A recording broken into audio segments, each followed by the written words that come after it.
Oke, selamat datang di channel saya Ilham FT Auto. Apa kabar kalian semua para subscriber saya, baik yang lama ataupun yang baru subscribe channel ini. Dan terima kasih kepada kalian yang sudah subscribe channel ini. Walaupun saya memang jujur reviewnya masih segitu ya, setahu saya ya tentang game mobilan. Jadi kesalahan saya mohon maafkan. Jadi udah maaf aja, baru mulai. Nah, kali ini saya lagi berada di daerah Jatiwaringin dan di belakang saya sudah ada mobil Toyota Rush. Memang saya sudah pernah review mobil ini.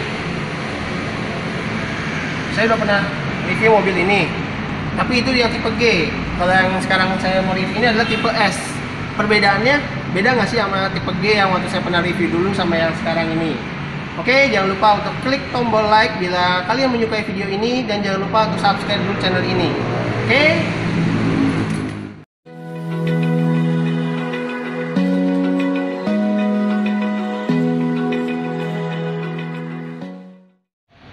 Untuk tampilan depan mobil ini memang sekilas cuma tidak beda dengan tipe G. Bedanya memang kalau untuk tipe yang S ini dia ada sedikit tambahan body kit di sini nih. Sedikit tambahan body kit. Dia di area fog lamp juga dilapisi dengan chrome, walaupun lampunya dia masih ya HID. HID dengan ADC saya masih bohlam semua dari lampu sennya. Dan untuk di area grillnya nih memang dia ada tambahan chrome-nya di sini. Karena kalau tipe G dia kagak ada. Kami suka chrome. Iya, kami suka chrome. Padahal saya enggak juga. Lebih bagusan hitam aja, diganti hitam yang lebih kayak mobil racing itu bagus. Kami suka racing. Dan untuk ciri khas mobil SUV itu ya ditambahin seperti ini, kayak spion. Jadi kayak apa ya, blind spot. Jadi biar kita kalau yang sebelah kiri lebih kelihatan. Padahal walaupun dia udah pakai spion lebih gede. Ini kayak di kamar mandi itu, shower. Nah, iya shower. Tapi enggak, bukan shower juga sih. Kayak emang ini buat ngucurin air gitu ya. Enggak, ini buat memandangin masa lalu. Ya iyalah, buat bukan mandang masa lalu juga. Yang mungkin matang ya enak. Udah. Oke, sekarang kita langsung lihat mesinnya yuk. Sebenarnya waktu itu saya sudah pernah review yang tipe G ya, tipe G. Kalau ini kan sekarang tipe S. Untuk mesinnya sendiri sama kayak tipe G 1500 PVTi dengan tenaga 109 horsepower dan torsinya itu dia bisa mencapai 14,4 Nm. Nah, bedanya lagi kalau untuk tipe S dia memang sudah ada ABS-nya. Dia sudah ada ABS, ruangnya lebih rapi. Kecuali kalau yang tipe G itu saya waktu itu masih agak lupa ingat itu dia sudah warna modi apa belum, apa ya masih dasar lah. Tapi yang ini dia sudah rapi ya tipe S, dan dia sudah ada peredamnya. Jadi udah mantap sih kalau menurut saya, udah bagus sih. Dia tipe S ini agak lebih oke sih. Untuk mesinnya sebenarnya sih hampir sama sih, juga transmisi juga sama sih yang dipakai AT 4 kecepatan. Kita tutup lagi. Dan kalau emang mau nutup kap mesin tuh mobil apapun memang harus dibanting, jangan ditekan lewat sini. Itu yang bikin penyok katanya. Jangan sampai batin yang membanting kita. Ah iya benar. Batin sampai membanting, ingat. Iya ada. Batin harus dipertahankan. Nah, untuk tampilan sampingnya memang kalau untuk yang tipe G itu dia handle-nya masih warna body.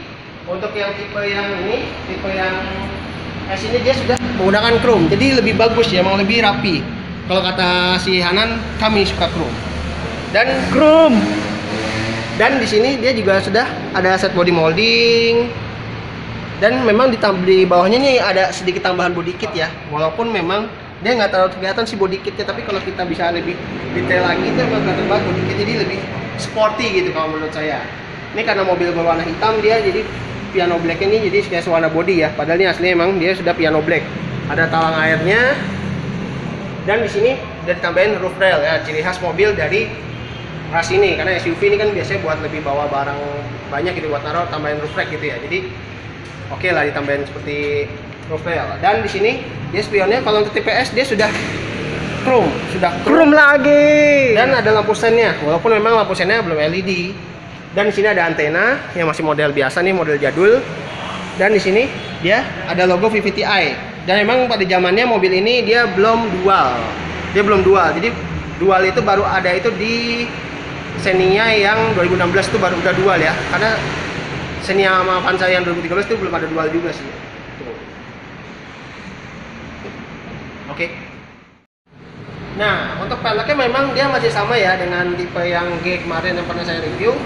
Untuk peleknya sendiri menggunakan profil bannya 235 60 ring 16 dengan pelek 5 baut. Peleknya masih yang satu warna ya, atau single trim. Dan rem depan sudah menggunakan rem cakram ya, bagusnya rem depan, dan sini sudah ber-ABS untuk remnya. Jadi remnya bisa dibilang lebih pakem sih, walaupun memang ada yang bilang ABS itu kalau kita nggak hati-hati ya bermasalah apa gimana, itu ya tergantung dari kalian cara nyetirnya. Untuk di rem belakang sayangnya dia masih menggunakan rem tromol. Ya wajar sih ya, karena mobil harganya masih sekitar, harga secondnya ini kalau menurut saya bila di jual beli mobil online tuh masih sekitar 150 juta sih masih dapat nih kalau tipe-tipe gini, atau kan 100 juta dapat. Apalagi nih ini ras yang generasi yang pertama yang lebih awal, ini kayaknya harganya sih udah oke sih. Tapi sih kalau menurut saya mobil kayak gini, kalau yang masih awam dengan mobil, ini jujur tuh mobil kayak gini sih emang saya bilang keren kalau menurut orang awam. Tapi kalau menurut saya yang udah ya kita ngerti dikit mobil, yang tahu otomotif, ya mobil ini biasa aja. Nah, untuk tampilan belakangnya dari Toyota Rush ini memang sedikit compact, menurut saya itu oke ya. Dia oke dengan pondenya nih atau ban serepnya yang taruh di belakang sini ya untuk yang generasi pertama ini. Dan untuk tipe S ini dia sudah ditambahin seperti ini, ditambahin cover ban yang menurut saya sangat proper. Walaupun memang dia buka pintunya tuh memang sayangnya dia masih harus nyamping dengan tuas seperti ini nih. Dengan tuas seperti ini yang sudah di chrome. Dan untuk kacanya dia bagusnya sudah ada defogger, udah punya rear wiper. Nah, kalau Rush dari mulai tipe G aja dia sudah ditambahin rear spoiler. Itu untuk di Rush ya, karena kalau di kawannya itu yang kembarannya Terios itu dia belum, kalau tipe G dia belum ada, tipe dia itu waktu itu TS ya, TS sama TX. Dia itu ada yang belum dipasang rear spoiler. Kalau untuk Rush dari tipe G sampai yang tertinggi itu udah pakai rear spoiler. Dan ada lampu high mount stop lamp-nya di sini. Nah, tapi untuk area plat nomor kalau menurut saya Rush itu emang agak terlalu ke bawah. Kalau tuh tipe yang ini, tuh dia agak ke bawah banget. Dan di sini ada kamera parkir, ini tambahan ya. Dia karena aslinya tuh tipnya juga masih yang tip ya, tip kaset. Dan bagusnya nih memang kalau untuk tipe yang S ini di belakangnya juga terlihat perbedaannya, ditambahin body kit seperti ini. Jadi dia terkesannya bisa lebih sporty gitu ya, lebih sporty ya, atau nggak TRD itu ya. Toyota Rasa Daihatsu ya, salah. Toyota Racing Development. Terserah lu. Dan di sini ada sensor parkir yang tambahan juga sini, karena aslinya nggak ada. Dia ada reflektornya di sini. Walaupun lampunya memang dia masih menggunakan bohlam, masih menggunakan keseluruhan bohlam. Jadi tidak ada LED atau apapun ya, jadi masih menggunakan bohlam. Dan ada tipe logo S, yang sama logonya kayak Avanza. Logo super. Ya, super. Oke, habis ini kita lihat bagasinya yuk sebelum kita masuk ke interior lebih dalam. Nah, untuk bagasinya memang, nah tadi saya bilang dia pintunya ini memang masih menyamping begini, jadi ya masih terlihatnya waktu itu pada zamannya dia memang masih, sebenarnya sih kalau awal-awal baru sih ya tetap mewah ya, masih buka begini ya. Tapi kalau untuk sekarang sih bilang kuno nih, ngapa nggak ke atas gitu kan. Tapi bagi saya nggak masalah sih, yang penting masih bisa kebuka dan ada bagasinya. Dan untuk area bagasi memang karena ini yang udah 7 seater atau 7 baris, dia bagasinya sempit ya, dia hanya muat satu koper, itu koper kecil kalau menurut saya. Jadi bagasinya tuh kurang luas, kecuali bangkunya kita lipat seperti ini. Nah, bangkunya kita lihat seperti ini, walaupun lipat seperti ini juga masih belum luas, karena dan juga bangkunya dia nggak bisa separuh-separuh limpetnya, jadi harus full semua. Dan kalau mau lebih luas lagi, kita harus tarik yang di area bawah sini nih, baru kita bisa mendapatkan bagasi yang super luas. Dan saya bisa duduk di dalam. Dan saya pun juga ya enakan. Loh, ini sampai yang ini. Nah, ini seperti ini untuk rasnya ya. Dan di sini ada lampu bagasi. Dan di baris ketiga nih ada tempat cup holder dan door pocket. Nah, di sini ada buat toolkit nih kayaknya nih. Tapi nggak tahu nih isinya apa nih, nggak bisa dibuka ya, sorry ya. Tapi sayangnya di baris ketiga itu dia sayangnya nih, yang saya tahu dia juga ini nggak ada seat belt. Itu sayang banget. Awal-awal generasi muncul ini memang dia tidak ada seat belt baris ketiga. Jadi yang duduk di baris ketiga itu kalau menurut saya ya dianggap tiri. Ya bukan tiri juga sih. Jadi ya kasta terendah lah ya. Kasta terendah. Dan ditinggalkan. Dan kacanya ini memang dia agak sedikit kecil ya. Jadi kalau duduk di baris ketiga nih saya ngebayanginnya aja jujur ya. Ya susah lah ngebayanginnya, saya udah bener-bener gimana ya, udah gelap gitu kan, kecil lagi kan, dan nggak ada hand grip lagi dia. Di baris ketiga ini nggak ada hand grip. Itu sangat disayangkan. benar-benar ditirikan kita Iya. di sini. Makanya ini saya sekalian bahas di baris ketiga ya. Jadi sekalian bangun lipat daripada saya harus masuk baris ketiga tuh, jujur kepala saya jujur mentok loh. Makanya sih ada loh. Ya tapi kan cuma dikit doang, makanya ya sudah lah ya. Ayo kita keluar dulu bentar. Kita balikin lagi bangkunya. Kita balikin lagi. Yang kencang. Kurang kencang. Banding. Nah, Dah. ya. Oke. Habis ini kita langsung bahas interiornya. Nah, kita sudah berada di interior dalam Toyota Rush S tahun 2008 ya, 2008 atau 2010. Jujur ya, perbedaannya kalau di interior ini, kalau dari sebelah kanan nih ya, ini saya lihat setirnya udah beda. Karena waktu yang tipe G, dia setirnya masih yang palang 3. Kalau ini yang udah palang 4 dan ini yang dipakai di Innova.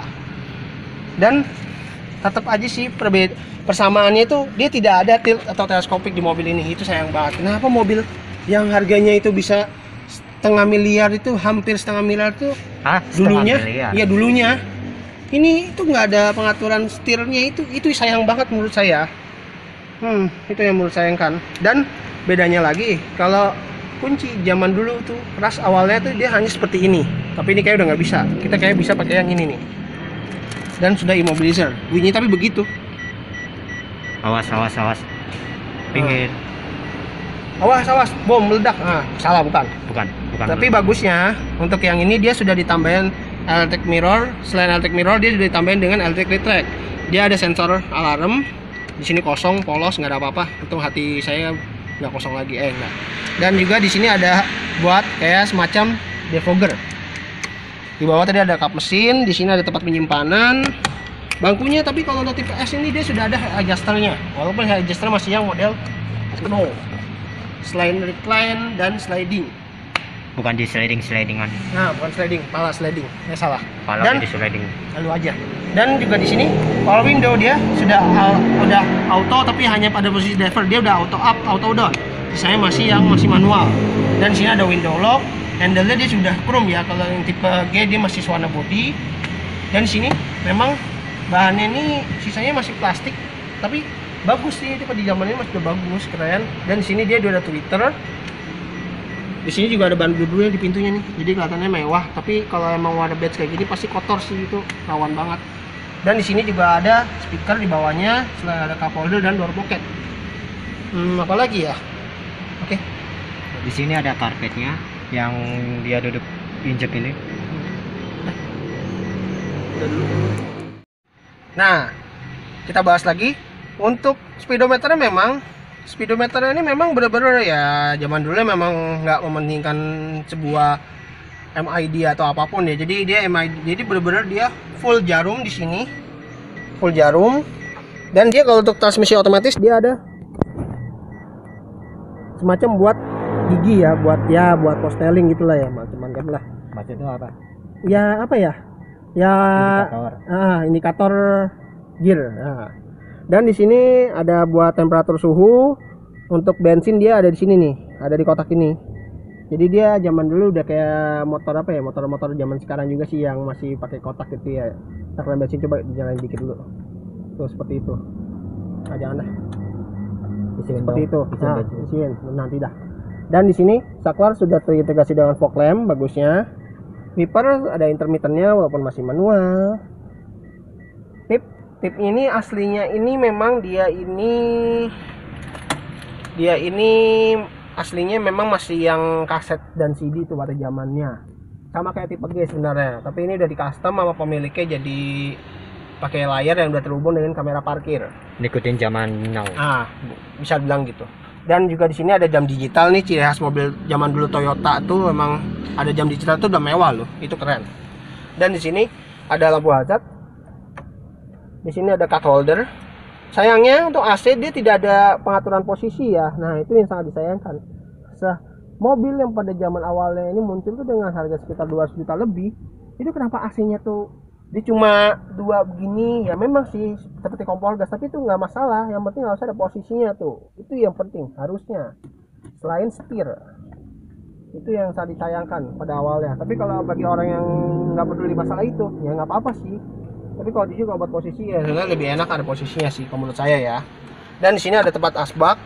Karena dulu kalau zaman dulu tuh di sini tuh masih kayak soket lighter hitungannya ya, masih buat ngerokok. Tapi kayaknya kalau ngerokok, apalagi saya bukan perokok, ngapain? Jadi buat power outlet aja, buat ngecas lebih enak. Nih seperti ini nih power outlet. Ini tempat penyimpanan nih, nggak butuh lebar. Transmisinya nih, dia transmisi zaman dulu tuh emang masih bagus sih, masih bagus. Dan dia udah dilapisi kulit, gila. Ini dilapisi kulit, padahal ini aja bulu-bulu kulit. Dan dia transmisinya tetap 4 percepatan ya. Transmisi zaman dulu tuh Toyota tuh memang bandel, tapi kalau sekarang dipakai di ras yang sekarang lemot. Dan di sini ada handbrake model tarik, model yang enak nih buat ya model laki lah, gagah, perkasa. Ya. Dan di sini dia ada tempat penyimpanan tuh dalam lumayan. Tapi mobil ini istimewanya kalau tipe G itu kayak waktu itu belum ada airbag. Kalau nggak salah saya lupa ingat dia belum ada airbag. Tapi kalau yang tipe S nya aja sudah ada airbag. Mau di setir ataupun di sini. Itu jelas, itu udah ada airbag selain ABS. Nah, itu istimewanya dari mobil itu. Itu sangat gimana ya? Menurut saya itu keamanan yang udah paling penting sebenarnya. Kalau sekarang memang udah penting banget sih ABS dan airbag. Dan untuk di sini dia ada tempat penyimpanan yang lumayan luas, walaupun nggak luas-luas banget. Tapi di sini ada tempatnya lagi tuh. Tapi saya nggak bisa buat ingin minuman nih di sini nih. Itu saya sayangkan. Dan untuk sun visor dia di sebelah kanan nih ada sun visor, tapi saya nggak ada kacanya di sebelah kanan. Dan kalau di adanya cup holder doang, kaca ada di sebelah kiri doang. Tapi saya ada lampunya tuh, tapi lagi putus kayak. Spion tengah tapi bagusnya sudah dynamic view. Nah itu udah zaman dulu udah mantap sih. Dan di sini ada tempat kacamata. Awas jatuh loh punya orang. Salah. Dan di sini ada lampu baca. Ini buat nyala semua. Dan ini buat nyala satu-satu. Nah untuk bangkunya sendiri memang bangkunya menurut saya udah nyaman ya dengan warna seperti ini dengan bahan bludru. Tapi sangat saya sarankan kalau mobil-mobil seperti ini bangkunya itu kayaknya mendingan harus dikasih sarung jok. Karena emang kalau bahan batch begini emang jujur ya mobil kayak gini nih jujur kotor, gampang kotor. Itu yang saya disayangkan. Dan untuk seat belt dia bagusnya sudah head adjuster. Di sebelah kanan memang sih saya nggak ada hand grip, dia ada hand grip ada di sebelah kiri, tapi fix sayangnya. Fix. Tapi nggak apa-apa sih, nggak masalah. Itu hal yang nggak begitu ini sih. Tapi ada yang mempermasalahkan sih. Ya sudahlah. Oke, habis ini mumpung udah panas lagi nih. Kasian banget mobilnya. Najis. Kasian banget abang. Habis ini kita langsung pindah ke baris belakang yuk. Kita review sedikit yang baris keduanya. Tapi nggak usah baru masuk baris ketiga. Panas. Iya kasihan, lu kan paling tinggi orangnya. Nah, kita di baris kedua, jujur ini sangat lega ya. Dengan posisi nyetir saya yang memang saya kalau nyetir itu memang sedikit maju. Ini sangat lega, apalagi nih, ini bangku ini masih bisa di recline loh. Paling mentok sih segini doang, tapi kalau paling mundur, dia segini nih, paling mundur. Tuh, perbedaannya jauh sekali. Tapi sasian yang baris belakang, nggak dikasih tempat sama sekali. Tapi jujur ini sangat lega sekali, enak. Tapi kalau emang kalian punya hati sih harus maju lagi ya buat baris ketiga, nggak mungkin kalau nggak dikasih. Dan ini paling mentok. Dan yang supirnya juga harus punya hati juga, harus maju. Oke sih kalau udah baris kedua oke, apalagi dengan recline, ada recline-nya juga nih di sini nih. Nah, ini recline-nya nih di sebelah sini, dan ini aduh enak banget ya. Ini kalau nggak ada orang di baris ketiga itu enak banget duduk begini ya, kayak tidur gitu, enak banget. Nah, tidur aja. Jangan tidur. Enggak, gua nge-review kok tidur. Nah, untuk akomodasinya memang dia di belakang sini ada side pocket di kanan kiri. Di sini ada cup holder nih. Ayo, buka. Bisa nggak? Keras, tapi ini bisa ada cup holdernya. Sorry ya, keras nih kagak bisa buka. Aduh, lucu deh. Ya, jangan dapat ah. Dan di sini ada garden. Ya namanya di gua penggerak belakang. Dan istimewanya lagi mobil ini sudah double blower. Nah, tipe G juga ada double blower sih, kecuali yang tipe terendah. Tapi ras itu nggak ada tipe E kalau nggak salah. Nggak ada deh, ada cuma G doang. Dan dia ada hand grip juga model fix. Untuk di sini ada power window dan handle tetap sama, pegangan seperti ini, jadi lebih enak digenggam dengan chrome. Ada bahan blue-nya di sini, ada door pocket juga, ada speakernya juga. Dan di baris kedua juga ada seat belt. Tapi memang dia masih model fix, belum head adjuster seperti di depan. Apalagi yang dibahas ya? Kayaknya udah ya. Tapi ini apa ya, Bang? Apa? Ini apa ya, Bang? Ini lampu. Oh, lampu. Lampu baca, lampu tengah lah. Lampu tengah. Udah lupa. Nah, habis ini kita mau kasih tahu cara kita buat pindah dari baris kedua ke baris tiga, karena waktu itu saya pernah review mobil ini dia belum menggunakan one touch tumble. Coba kita cek habis ini yuk. Cek and read. Nah, untuk kita memudahkan baris ketiga, memang mobil ini tuh dia waktu zaman itu dia belum menggunakan one touch tumble. Jadi kita tuh harus tarik ini ya dulu. Nah, biasanya kalau kita tarik ini ya tuh, kalau yang namanya one touch tumble di tahun-tahun sekitar tahun 2011-2012 itu dia langsung sekali doang. Kalau ini harus 2 kali. Jadi kita harus tarik yang bawahnya lagi. Nih. Nah, baru kita masuk ke baris ketiga. Tapi nggak usah masuk ya. Masuk dong. Masuk sempit, dong. sempit. Sesempit apa sih? Sempit. Ya udah deh. Maksa nih yang kameramennya nih. Ntar netizen pada tanyain loh, ini baris tiga gimana? Ini jujur loh ya, saya aja jujur karena tinggi saya 180, masuknya susah dan harus ribet. Dan iya, segini nih, ini yang maju dengan posisi yang sudah maju loh. Dan pala saya di baris ketiga ini mentok. Jujur ya, ini dengan terpaksa nih kalau duduk tiga tuh, kalau kayak orang saya nih kayak terpaksa ya, tapi kalau ini bagi buat enak, lebih enak sama anak kecil. Ini jatuhnya bener-bener kayak geprek saya ini, aduh geprek. Lu berasa ditirikan sama keluarganya sendiri. Bukan tirikan, ini geprek ini udah nih. Emangnya ayam? Iya ayam dah. Mobil ini memang sudah laku ya, jadi kalian kalau bagi nanya-nanya harganya atau apapun, mobil ini sayangnya sudah laku. Jadi ya kalian cuma boleh nanya-nanya tentang pajaknya atau boleh di komentar aja di bawah ya. Tapi kalau untuk nanya harga mau beli apa enggak, ya itu mobilnya udah laku. Tapi menurut saya memang untuk tipe S ini, pendapat saya pribadi ya, oke sih kalau dari luar oke, tambahannya tuh body kitnya yang memang yang tidak terlalu banyak chrome menurut saya, dan oke sih bisa dibilang mobil SUV-nya tuh udah kelihatan banget. Walaupun di dalamnya hampir sama kayak tipe G, tapi tadi lihat dalamnya juga perbedaannya dari setirnya juga udah pakai yang palang 4 punya Innova, dan dia sudah mempunyai 2 airbag. Itu kerennya, dan juga punya pengamanan seperti ABS. Tapi sayangnya mobil ini kenapa dia tidak mempunyai pengaturan setir, minimal tilt saja, harusnya itu udah ada. Tapi orang pada nggak masalah kan, takutnya posisinya kan kurang enak gitu ya, posisi nyetir maksudnya, bukan posisi apa-apa ya. Oke, itu aja video saya hari ini mengenai review Toyota Rush yang tipe S ya, tipe S generasi 1. Ini tahunnya antara 2010 apa 2008 gitu ya. Nanti saya tulisnya di deskripsi. Mohon maaf kalau masih ada salah kata dalam saya mereview atau apapun, karena saya sebagai manusia masih banyak kesalahan dan mohon dimaafkan. Dan iman belum tentu kuat, tentu lemah. Ya itulah.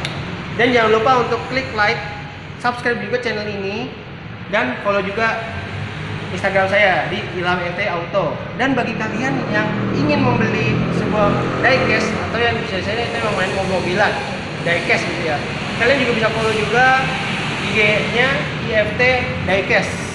Oke? Sekian dulu videonya hari ini. Terima kasih telah menonton. Sampai jumpa di video saya selanjutnya.